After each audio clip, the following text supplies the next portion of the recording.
जिसने मुझे पाले पाल किया, जिसने मेरे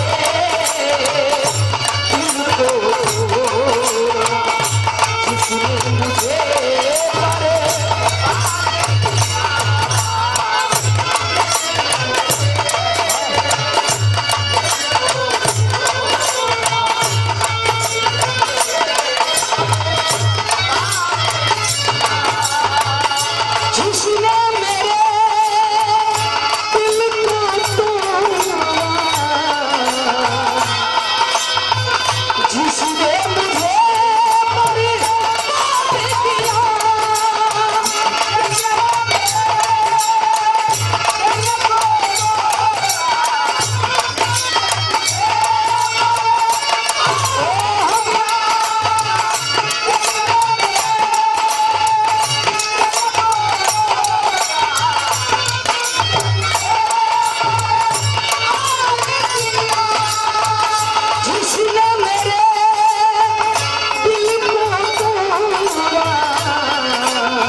फीका कैलू हो ए ननदो ललका लहनवा लसार एलू मेला में मजा मारी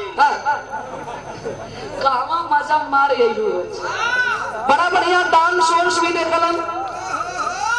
परेशान होके के मतलब जेकर बियाह शादी हो जाला वो अस्थाई हो जाला, जेकर ना भइल वो खोजे लावे।